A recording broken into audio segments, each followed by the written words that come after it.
Hello team, welcome to another ATP Geopolitics video with myself, Jonathan Ennis Pierce. This is Ukraine War News Update, first part thereof for the 23rd of August 2024. Let's get straight to it, and where we normally start, Ukrainian general staff figures for the Russian losses for the day before. All the usual caveats apply, of course, you can find them in the description to the video below. 1,190 personnel lost is in the middle of the very high range that we have come to expect, sort of between 1,000 and 1,300 odd. So 1,200 there, 1,190 is a pretty high number. These numbers are consistently above what Russia claim they are recruiting. Now, if the Ukrainian numbers are accurate, and if Russian claims of recruiting 30,000 personnel a month are accurate, then the Russians are losing more on a monthly basis than they are recruiting. They're just being chronically degraded. Of course, that requires those troops to be those troop numbers to be accurate from both sides, as mentioned, but also remember that many of these troops will go back to fight, especially with the Russians that send their troops back even when they're quite badly injured. So you might have an injured troop or 100 noted on these stats that end up going back into the fray a couple of months later. So that's worth remembering. And also, the Russians could well be lying about being able to recruit 30,000 a month.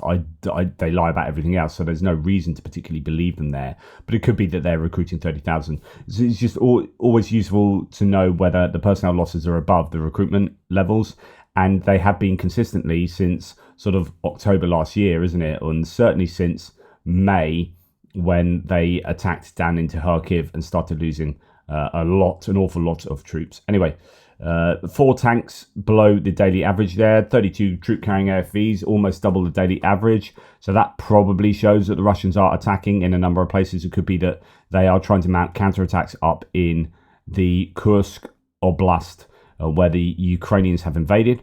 45 artillery systems is a high number, over twice the daily average, although we have seen numbers higher than that recently. 1 multiple launch rocket system, 1 anti-aircraft warfare system, always useful to lose in that category, and 49 vehicles and fuel tanks. Though that is well above the daily average and a useful number, that is actually lower than we've seen recently. The Russians are just losing so many of these vehicles and fuel tanks, and I think that's largely down to drone operators and units being incredibly effective all over the front lines.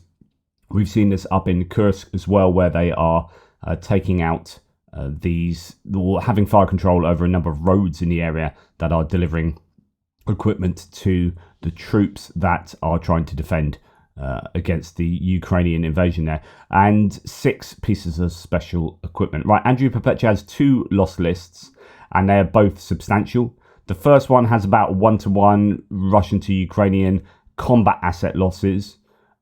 If you include the air defense that they have lost, the Russians there, I mean, it's a high value section at the top there. That's going to be good to look at. Then they probably lost a couple more than the Ukrainians, but this is what happens when the Ukrainians are on the offensive. Russians losing a lot more in terms of logistics, vehicles, trucks. A lot more trucks are lost by the Russians, and a lot more civilian vehicles. And that, I think, is testament of your drone usage. Yes, the Russian drones are a problem for the Ukrainians. Of course they are. It's just the Ukrainian drones are more numerous. I think the training is better, and they are more resilient, arguably, to electronic warfare than the Russian ones. The Russians are using a lot more things like Lancets for that medium range type of targeting. And I don't think you'll see Lancets going for things like trucks. They'll be looking for higher value targets than that. Anyway, some surveillance and comm stuff, a couple of boats thrown in there. We have a range of artillery pieces, a few tanks. For both sides, the ratio of damage to destroyed and abandoned is fairly good today. We have a couple of BMP-1s abandoned and destroyed, and 1 Marder, a German-provided infantry fighting vehicle, damaged. Other than that, it's all much of a muchness. Some MRAPs destroyed, and likewise some damaged. You can see that most of those, if not all of them, are Western provided ones, or recent ones. So moving on to the Russian equipment, we have 5 pieces of air defense equipment being taken out. One destroyed. That's probably the lowest value of the lot. That's one of those big auto cannons. I don't know what it's loaded on, firing an awful lot of lead into the air. Obviously not literally lead, it's a turn of phrase. A couple of Tor M1 air defense systems damaged, and a Strela 10 short range air defense system likewise damaged. A book possibly damaged as well. So that is a section of the list that is very problematic for the Russians. Air defense is of incredibly high value. Artillery, there's a self-propelled howitzer that's been destroyed, and then a number of D20s and D30s, older howitzers. Range of tanks destroyed and damaged, T-80s, T-62s, T-64s, infantry fighting vehicles, APCs, the usual kind of usual suspects on those lists. And then, as mentioned, a whole host of trucks and civilian vehicles damaged and destroyed, which is significant. I mean, how long can the Russians keep throwing these trucks and civilian vehicles? I mean, I guess the more civilian vehicles you see, the less it appears, the less or the fewer military trucks that the Russians have, and more of these grey vehicles being lost. You might think that is low value equipment, and it is, like, prima facie low value equipment compared to some of this, maybe compared to some of the trucks up here, bespoke military trucks. But actually it is incredibly high value, because it tells us that the Russians are struggling to provide their forces with the correct logistical equipment, and they just don't have the military trucks. They didn't have the military trucks, particularly at the beginning of the war, because they're a railway army, and they ended up having to use trucks far more than they wanted to. The Ukrainians blew the railway lines coming into Ukraine from Russia right at the beginning of the war, first sort of day or two, and that meant they had to drive all those trucks in. It was the wrong time of year. They attacked at the wrong time of year. It was ridiculous. February, all that mud, and all those trucks, if you remember, got stuck. Then their tires started blowing because they'd not been maintained for like 50 years or 20 years or however long, and they didn't have enough trucks anyway. And since then, they've obviously not built like 100,000 trucks, so they are still going to be low on trucks, and losing these vehicles will hurt them a lot. Whereas the Ukrainians, one of the things the Germans are doing a really good job of is providing Ukraine with a whole host of different logistical vehicles, and other nations as well, US too. The Ukrainians are luckily being provided a number of these. Right, if we go to today's lost list, so that was yesterday's one that didn't come out in time. This is today's one that shows that the Russians have lost twice as much equipment as the Ukrainians. In terms of combat asset losses, likewise, they've lost about twice as much equipment. Let's have a look at the Ukrainian stuff first and see if there's anything of particularly high value there. So comms equipment, another P-18 radar and another radar hit by an X-35. Okay, that is a missile strike. One hit by a Lancet, another Plaston RP-3000 surveillance and comms set up, taken out by a Lancet. So that's going to hurt the Ukrainians, those three pieces of kit there. In terms of combat losses, slightly more destroyed than damaged today in this list. Nothing too valuable. Number of BTR-4Es, they seem to be using these quite a lot up in Kursk, so I presume that's where they've lost these ones, the infantry fighting vehicles there.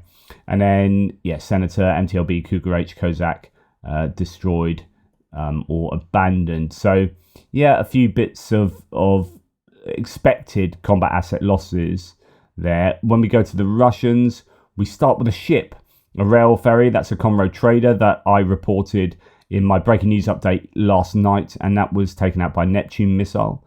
Then we have a Su-34 destroyed and a Su-34 damaged from a long-range strike, and I'm presuming that's not from the airbase 2 nights ago, or was it 3 nights ago now? But that was from one previously. That's incredibly high value, of course. A whole host of surveillance and comms equipment, from Muron Ps, Muron Ms, up to kind of generic comms equipment. A range of different artillery pieces, from self-propelled to some particular, so an anti-tank gun, the MT-12 there, and some older D-20 howitzers. then all of these tanks, apart from the T-90, the T-90 is the most modern tank, abandoned, then hit by an FPV. It might have been logged as abandoned previously, but now it's destroyed. That is the Russians' most modern, best tank, and they are losing too many of those for their liking, I can tell you. And then the rest of them are just listed as tanks. It could be that the video footage is not revealing enough, too low resolution, or that they're being so fundamentally disassembled that you just can't tell what they are. Then in infantry fighting vehicle terms, they've lost a few BMPs, BMP-2s mainly, and BTR-82s there, abandoned, destroyed and damaged, and a whole host of MTLBs have been destroyed. Those are armoured personnel carriers. And the usual large number of civilian vehicles being destroyed mainly, some four-wheelers as well, quads being taken out, and a few trucks. So bad day at the office on both days for the Russians. They're having, I think, in both these days, a worse time of it than the Ukrainians, even though the Ukrainians are themselves pushing in Kursk and can be expecting to lose, as they are, quite a significant number of mainly troop-carrying vehicles rather than tanks. Okay, moving on to some other nuggets. We have in the Kursk region, again, a Chechen commander with a call sign Shustri was killed along with around 30 other Russian soldiers. Ukrainian fighters reported tracking them from the Gulf before striking their hideouts.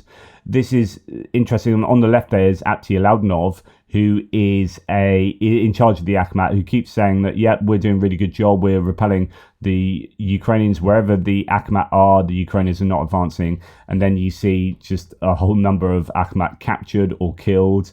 And, then you hear of the death of one of their commanders. So I'm not sure Laudnov is telling us the truth. Okay. What else have we seen? So this was a significant set of strikes. We are seeing in the Kursk region particularly the use of Ukrainian aviation. That's really good news because it means they, to some degree, have air, I don't know if superiority is the right word, air advantage, and air advantage right close to Russia. This is not air advantage near Pokrovsk, where they won't be flying as freely as they are up here. And the Ukrainians have probably done a good job of degrading Russian air defenses in the shaping operations ahead of invading into Kursk. And they are keeping the drones up in the air, keeping the Russian forces in check, air defense forces in check, one would think. And so the Ukrainian aviation is able to fairly consistently hammer forces and troop concentrations and hideouts and logistics with these guided glide bombs. Really good stuff. So the Ukrainian Air Force struck a platoon strong point in the Kursk region using high precision American GBU-39 bombs. The attack targeted and destroyed a UAV control point, so that's a drone control point, and an electronic warfare unit, equipment, weapons, and up to 40 Russian servicemen. All of these instances add into the equipment you see listed on, may not be visually confirmed, we'll have to see, but certainly on what the Ukrainians claim in the general staff figures. And these personnel losses, always pretty high, but you're thinking here's just one instance where there's been strikes on one place in one sector along a massive front line, and they're losing a bunch of equipment and 40 personnel, at least according to the Ukrainians. Right, in terms of distant strikes overnight, fairly quiet night going into Russia. Not a lot happened. Ukrainians have been very busy of late, and they were busy yesterday as well. But Russia firing into Ukraine, fairly quiet too. 16 drones were fired, 14 of them intercepted, shot down. The other 2 got lost and failed to hit the target. This is what happens quite frequently, and I often forget to mention this, and I think, 6 got through, and actually it doesn't mean that 6 got through. So these interception numbers are how many are intercepted by being shot down out of the air by bits of lead, right, as I say, rather than failing to reach their target due to electronic warfare or malfunction. Those are not counted on the interception list. They also fired 2 probably North Korean ballistic missiles. They seem to fall into the wasteland in Cherkasy. A wooded area caught fire and some buildings were damaged. That's probably why they were deemed to be North Korean, because the North Korean missiles, they are a problem, but they're deeply inaccurate and fail an awful lot. So, yeah, there is that. Right, Ukraine, the one thing Ukraine did strike was the oil depot, again, that has been burning for 5 days plus. There's been a new drone attack on the oil depot in Proletask in Rostov. As the original blaze burns on the 6th day, a Ukrainian drone hit the same site at around 5 in the morning. It could be an attempt to ignite and explode the kerosene stored nearby. So what they've been worrying about is that the kerosene stored there would go up. At the moment, it's just been whatever other oil in those massive containers. Well, we have just now heard that the kerosene has gone up. I don't know if it's connected to the strike from last night. There are people, yesterday someone asked, they keep saying extra containers are blowing up and you keep showing the same footage of one container blowing up. Actually, some of the footage looks really similar but is different, and then some of it is the same footage. But if you want to see, like, go and have a look at Special Kherson Cat. Day 6, another mahusive, I mean, I won't show it playing as a video, but it's an absolutely phenomenal explosion there again from last night. That is just, they're in a lot of trouble there. The fire, I don't think there's an awful lot they can do. They keep saying they've got it under control, and they clearly haven't.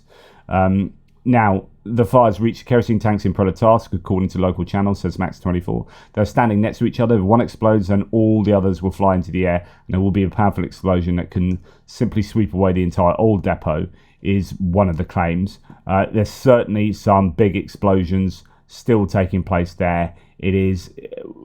it's a gift that keeps on giving for Ukraine, not for the environment, but for Ukraine. And this is going to hurt the Russians logistically again. One, I guess, has to wonder how much fuel the Russians are losing and of what type, and what does that fuel supply. This is a really, really big hit for the Ukrainians. Now, in terms of shooting down drones, and we've seen that 14 out of 16 were intercepted, there's new footage of a Ukrainian Mi-8 helicopter shooting down a Russian drone. Actually, you see footage of it shooting down a drone with fire from a mounted machine gun as part of the combined air defense operations. So we're seeing Yak-52. You're seeing a helicopter here being used in an air defense role. You're seeing short-range air defense systems with interceptors or autocannons. You're seeing electronic warfare, small arms fire, mobile response groups, and then, of course, your major air defense systems as well. But the Ukrainians are trying really hard to shoot down these drones without spending money on expensive and scarce missiles. And they're doing a good job. So yesterday I did the breaking news update on this fuel, another fuel strike, but these were 30 fuel railway carriages, or fuel tanks sitting on a railway ferry or railroad ferry in Kavkaz port in the Kerch Strait. And this was supposedly hit by Neptune. This was the last remaining railway ferry that was actually back up in operation. It had been damaged previously, and it was back up in operation, and it was taken out of service. No longer in service, that one. There'll have to be a bus replacement for that train. Anyway, incredibly significant yet again for Russian logistics. You start adding all of these things up, right? All of these explosions and targets, and then you add that to sanctions, and you just wonder how much is the screw turning on the Kremlin, on Russia at the moment. How much is this affecting their economy? There's lots of talks. If you go and look at Joe Bloggs' video, you talk about, like, they're using up their reserves. The ruble is tanking. They're not selling as much. They're selling as much hydrocarbons, but the price is much lower. So yeah, all of these things together is showing that the Russians could potentially be in a lot of trouble. I had an interview yesterday, a panel interview on Silicon Curtain with Mesa Gifford, Sean Pinner, and myself, and obviously Jonathan Fink. It was a really lovely, a really good chat. And we were all fairly upbeat with looking at Kursk. The main subject of the video is looking at Kursk and saying, okay, this might be why they're doing it, where they go from now. But you start putting that together with all these systematic what appears to be systematic game of whack-a-mole of like, well, not whack-a-mole, the systematic game of moles poking up. So they're striking up in Murmansk, they're striking in Rostov, they're striking in Moscow, they're striking at the airbase there, they're striking at 3 other air bases there. Novorossiysk was on fire, Kerch Strait, Crimea consistently.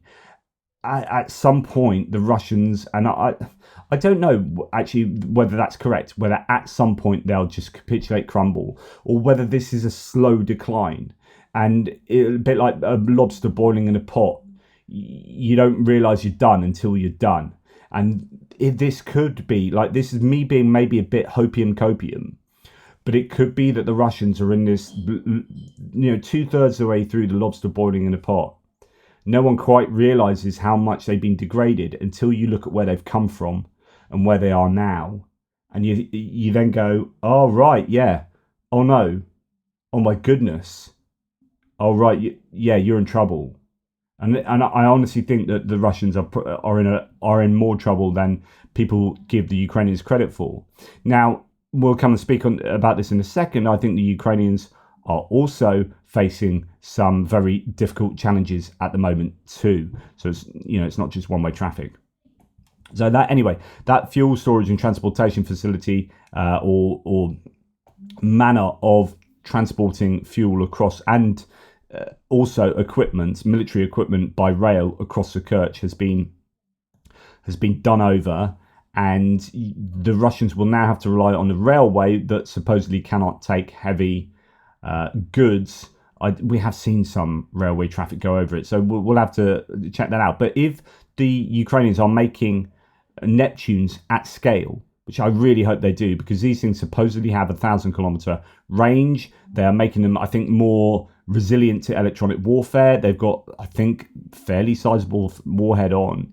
The question is, well, if they can't use ATACMS on the Kerch Bridge, can they use Neptunes? Can they fire a bunch of Neptunes at the Kerch Bridge? Is that the right type of missile to take out the Kerch Bridge? Well, even if it's not, say, a broach warhead of a Storm Shadow or a Taurus, that is much more bespoke in its design for structures like that, a Neptune landing in the middle of the railway bridge, I'm sure, will cause the Russians a bit of a headache. If it successfully got through air defences, which it looks like it can, because what you've got to understand is a Conroe trader that's just been sunk, that is now sunk, is right next to the Kerch Bridge, right? So if it can hit that without getting taken out, it can hit the Kerch Bridge. So just one Neptune smack in the middle of the railway bridge is going to at least stop the railway from being used for a good few weeks, I would have thought. Because if you're going to hit a railway on the ground, I've often said hitting railways isn't that much of an issue because it's relatively easy to fix railway tracks. The engineers can do that pretty easily. And if you're going to blow a bit of railway up, you think of the crater size, it's just one small bit of track, really. You can do that fairly easily. What you can't do is fix a bridge, like the bridge itself. But if you're going to destroy the railway on the bridge, but not the bridge itself, like do enough damage, then you're going to weaken the bridge. And actually fixing the railway on the bridge is just a much harder thing. That's a high bridge over the water. So I would expect, I would hope to see maybe Neptunes slamming into the Kerch Bridge at some point. Right, now the air base that was hit, it wasn't Sevastopol, was it? No, it's Marinovka Air Base. So I think the Su-34s were from Sevastopol the other day, recently, and that we saw on Andrew Perpetua's loss list. There are going to be possibly, but it might be a bit too difficult to work out, some other planes to add to the list going forward, because the massive explosions on Marinovka Air Base from the other night, from the 21st to 22nd, I think it was, shows that there were a number hit, but they might well have been non-operational airframes. So this is MT Anderson giving you the satellite images. He says, still analysing, but given the interest, I shared what I thought were areas that got hit. Once again, it was less about the airframes, a good amount of destruction around the hangars and just north of there. So he has you can go and look at these. I don't know myself too much about what each of these places are, but you can see some really destroyed hangars there. Another damaged hangar over here, and the hangar there's had sides blown out. You've got some kind of structure over here destroyed, so on and so forth. And there looks to be scorch marks all over here, and on some of these, possibly on some of these aprons. I'm not really sure. That could suggest some damage to airframes. But yeah, as you can see there, some buildings definitely taken out, some storage possibly. Was this where they were talking about there being trucks? I'm not really sure what the trucks were containing. Some people saying they were Shahed trucks, others saying that they're more likely trucks to carry the guided glide bombs, which would be super useful if they were taken out. Now, there is now footage coming from the ground. So that was MT Anderson saying we can't be sure what's been taken out, but here are some satellite images. Tendar says pictures published from Marinovka Air Base in Russia. You can see these hangars having their sides blown out and some of them completely destroyed. Show shredded hangars. In one of the pictures, in one of the pictures you can see that apparently each hangar had a parking plane. Aside from detonated ammunition, there are certainly losses in airframes. And this is coming from the Moscow Times. And I don't know whether we'll see more pictures forthcoming. Now, fighter bomber, the Russian pilot who is a fairly reliable source on Russian losses, he's a Russian himself, often dooms a little bit about the lack of protection for planes, etc., has said. So war translators translated some posts from fighter bomber. Russian aviation-related channel fighter bomber debriefs the attack on Marinovka Airbase in Volgograd Oblast, which revealed several key issues. He says that all operational aircraft had flown away before the strike. So that's a key claim there. And this is not unusual because with slow-moving drones, if you know that they're coming, and the first thing you're going to do, and it can take them hours to get there, first thing you're going to do is get your planes up in the air. You're thinking, right, they're moving this direction. What are the air bases on that trajectory? Well, there's this one and there's that one. Let's move planes from these and park them somewhere else. So you get your pilots to get those planes straight up in the air, and then you can land them after the attack or go and fly them somewhere else. He says all operational aircraft had flown away before the strike, leaving many non-operational ones due to lack of spare parts, which is an interesting omission in itself. The shelters at the airfield, while helpful for camouflage, were too close together and lacked proper protection against attacks. Ammunition was stored in one of these shelters, which was hit, leading to significant damage. The bureaucratic issues within the Ministry of Defence are hindering the efforts of building proper sheltering. Additionally, there's a lack of contractors willing to take on these risky projects due to corruption concerns. So this illustrates the many issues and challenges that the Russians face with pretty much everything. The Ukrainians still need to keep hammering away at these air bases. The problem is, it's trying to close the door after the horse has bolted. The horse has really bolted. There was a chance to take out airframes maybe 6 months ago, but the Ukrainians were not allowed to shoot ATACMS, 300-kilometer ATACMS at those air bases, and then the Russians changed behaviour and moved those planes. Right, sometimes you watch films, right, that are kind of comedy, satire films about dictators and people with stupid amounts of power and cartel leaders, and they have like people throwing machine guns, golden machine guns or whatever, with aviator sunglasses or something like that. And you think that never actually happens in real life. Yeah, it's comedy, and I can imagine the scenario. I can imagine that, but I've basically suspended disbelief. It turns out it does happen. It turns out Kadyrov Jr., so I presume this is Adam Kadyrov. Is this the Now he's probably 17 now. He's in charge of whatever he's in charge of. Putin, just visiting the other day, Chechnya, visited a warehouse with your man here, or your lad here, running around shooting machine gun at targets, and Putin was clapping. There's Kadyrov saying, "Look at my son, isn't he amazing?" Now Kadyrov's like, "Look at my son." He's just like, "Yeah, he can hold 2 golden machine guns. I'm so strong. I'm such a man." My goodness, there you go.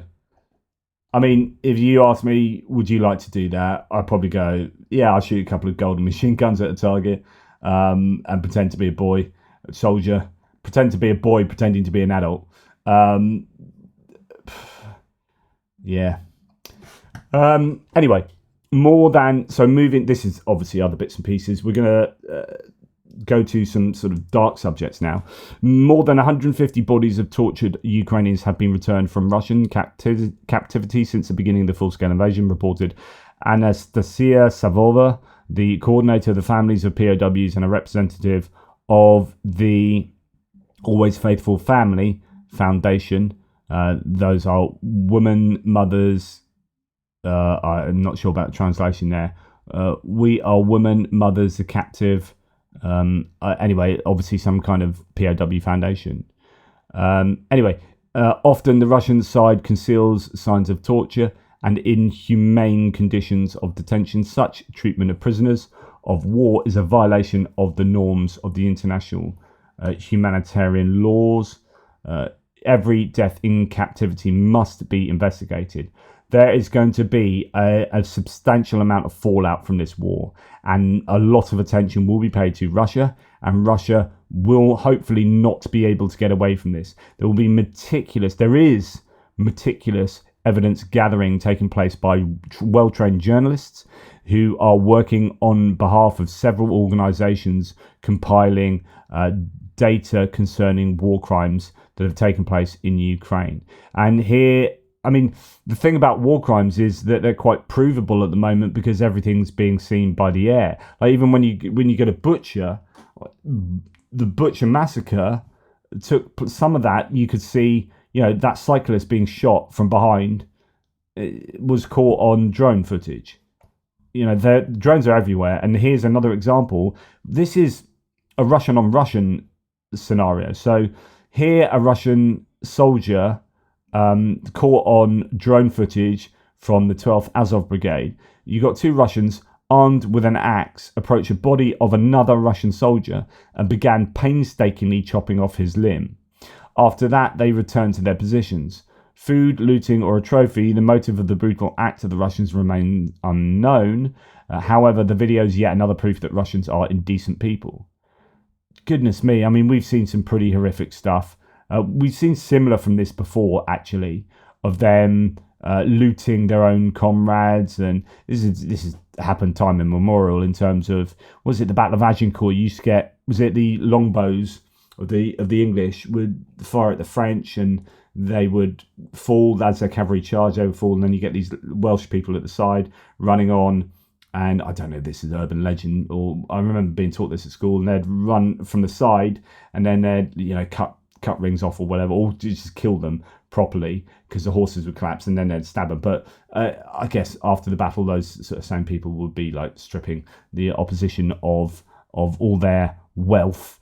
So this is, it's not unusual, but cutting off the hand of your newly fallen comrade, I don't know, it's not something I'd do, put it that way. Okay. Putin has continued to downplay the situation in Kursk region. He listed it last after Belgorod and Bryansk regions. Afterwards, he calmly discussed humanitarian issues without naming what's happened and who in Russia is responsible. It's a new normal. There's been talk recently about how the Russians are trying to deal with the invasion into Kursk by normalizing it and just by saying it's part of the war, yada, yada, yada, which, in some sense, it kind of is a part of the war, obviously, but you would have thought that the Russians would have reacted far more significantly than they have. And it just shows, like I always say, you would if you could, you answer, you can't. They just are unable. And this goes back to the lobster boiling in the pot. We are 2/3 of the way through the lobster boiling in the pot. And we know that, or we've got a pretty good idea of that, because if the Russians had greater capabilities and capacities, they would be shutting down Kursk like that. Second greatest army in the world. Yeah, pull in all the reserves in the region, take them out. Oh, we got no reserves in the region. Okay, who have we got on the front line? Well, no one really, because they're all fighting. Okay, get some conscripts that you can. People who've gone through national conscription who are Siberia, anywhere in the country, just get them to Kursk. Yeah, but they're not trained and they're only 18. Yeah, we got no choice. Get them to Kursk.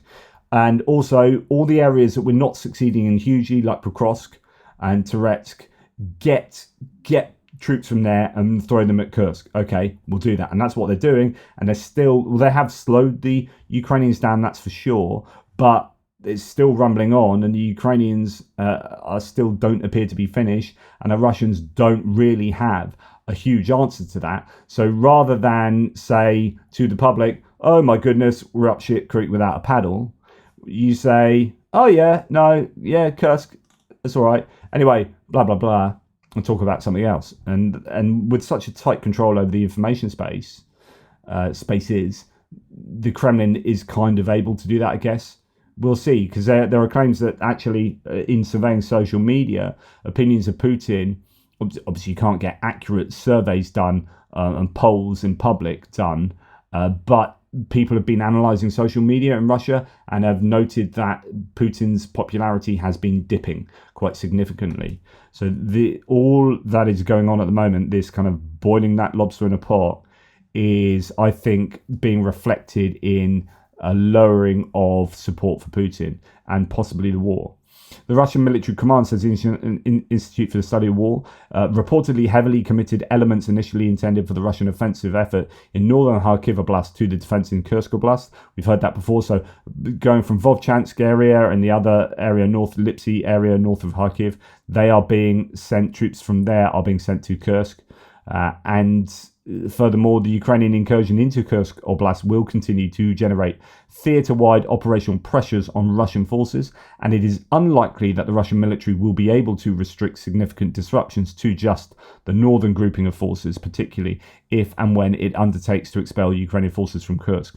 So we have this game of military chicken where the Russians are advancing in Pokrovsk and are not willing to give up any troops from there because they're having success there. The Ukrainians are advancing in Kursk and not willing to give up troops there to go and defend Pokrovsk because they're having great success there. Who will crumble first? It's this game of military chicken. Now, Russia is trying everything not to take anything away from Pokrovsk. In fact, there are claims that they are building up forces in Pokrovsk. Yet still not able to fully deal with Kursk.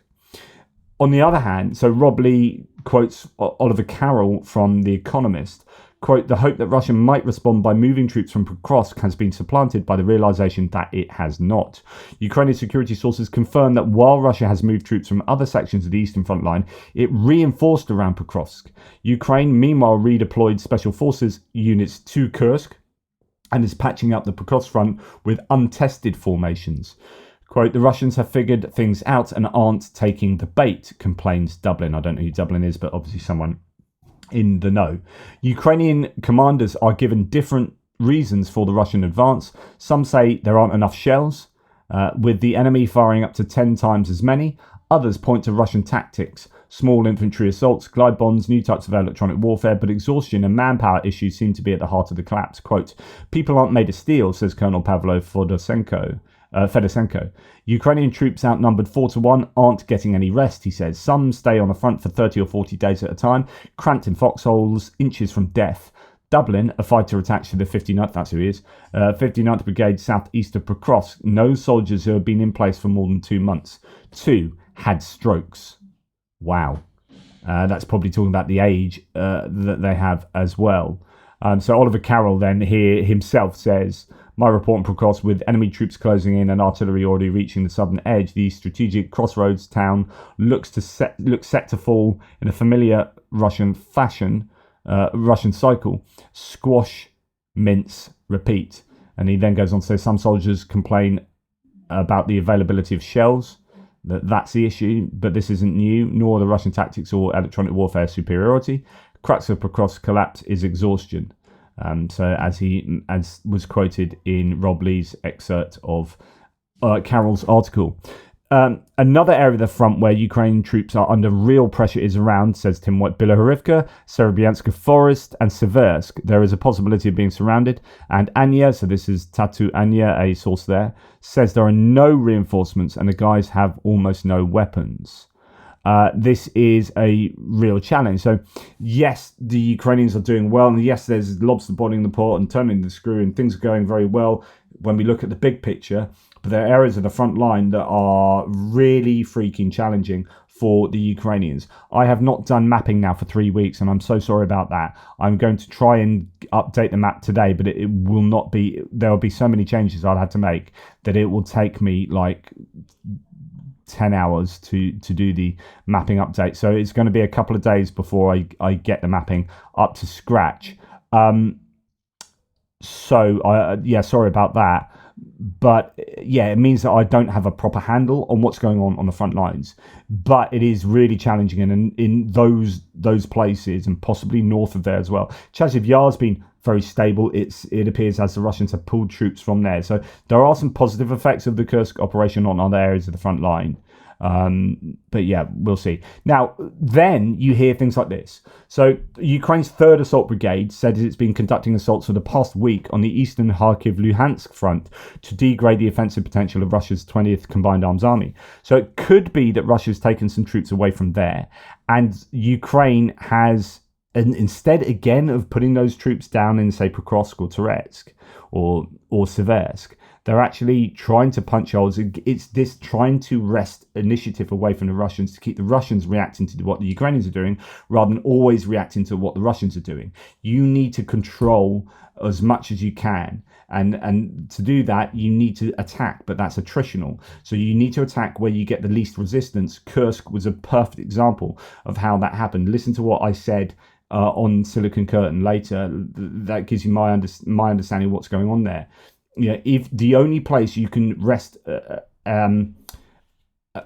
initiative away from the Russians is somewhere like Kursk. You can't do it along the front line. There are too many fortifications and it's too attritional.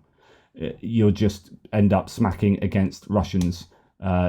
So that's why I think Kursk took place. But then in all the chaos that's ensued, there will be holes on the front line. The question is, do Ukraine at all have the ability or the capacity to punch through those holes opportunistically? Well, it appears that they are able to, at least in this place.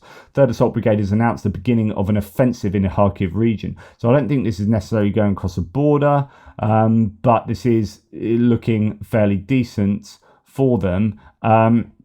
So, official statement from the 3rd Assault. As a result of counter-offensive actions, the brigade has taken control of the battalion defensive area of the occupiers' enemy platoon and company strongpoints and has advanced nearly 2 square kilometres into the front. The ratio of forces on the battlefield was 2.5 to 1 in favour of the enemy, plus additional enemy support forces. The main objectives of the operation was to reduce the offensive potential of the Russians' 20th Army.